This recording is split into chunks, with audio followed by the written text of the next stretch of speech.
Hey, welcome to the Uncomfortable is Okay podcast. I'm your host, Chris Desmond. This is a show where we make it easier for you to do hard stuff. You're the average of the 5 people that are closest to you. And I'm not certain this quote was meant to be used when discussing your ability to be resilient.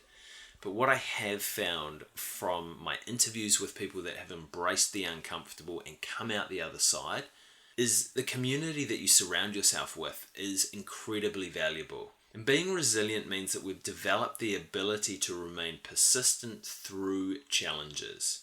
This is a learned skill, and like any skill, our ability to perform it can fluctuate depending on environmental factors. And I can attest that my ability to throw a frisbee on a nice calm day is much better than my performance of throwing a frisbee on a windy day, which really, that's pretty much all that we get here in Wellington.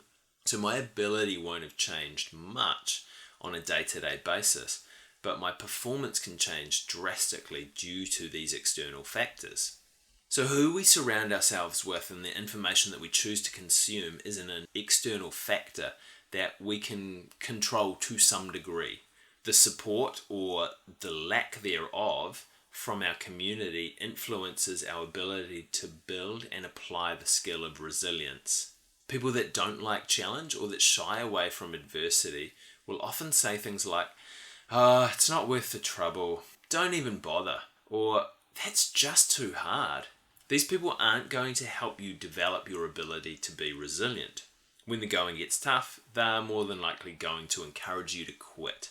And if you've got someone in your ear telling you to stop, that's hugely going to increase the likelihood that you will stop.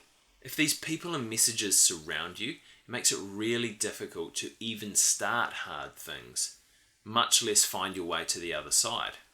So to build your resilience, you need to cultivate a community around you that's going to support you through that hard stuff.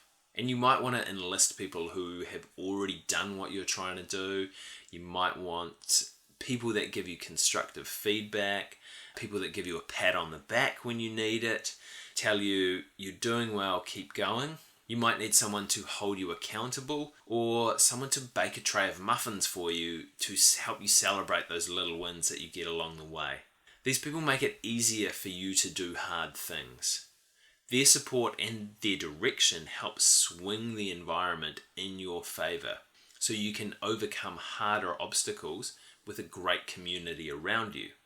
And the challenge is to cultivate that community.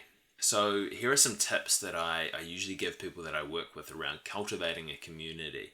Write down a list of the characteristics of someone that would be great to support you through a challenge. Any that you can think of. Once you've written down that list, have a think of everyone that you know. And chances are that someone that you know fits at least a couple of those characteristics. So pick the person that fits the most of those characteristics and reach out and enlist their help. People love helping other people, especially if you compliment them. So although it's uncomfortable, this is often the easiest step. And something that I will say to a person that I want to enlist their help endeavor is, hey, such and such, I'm working on this challenge at the moment. I know that you're really good at blah, or you've done this before. I really value your help on this. Can you give me a hand? And 9 times out of 10, they're not going to turn you down. And once you've started this, fantastic, you've started to build your community. Now, a couple of points to note about this is that you don't need to get rid of the people who aren't positive, especially if they're family or they're someone that you're close to. But really don't take on board all of their negative advice, because that is just going to pull you down and reduce your ability or your capacity to build resilience. You also shouldn't rely just on one person for all your support. Everyone brings different ways of helping. So someone with great advice might be rubbish with muffins, for example. Really try and turn it into a community with multiple people so you can pull help from a lot of different areas. And another point to note is that you don't actually need to have someone in the same city as you to have them in your community. They actually don't even need to know that you exist.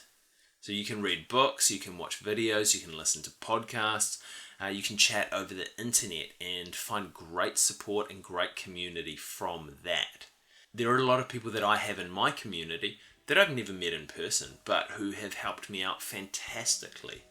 So building a community to help support you do hard things is vital to building your resilience muscles. Thank you so much for getting uncomfortable with me today.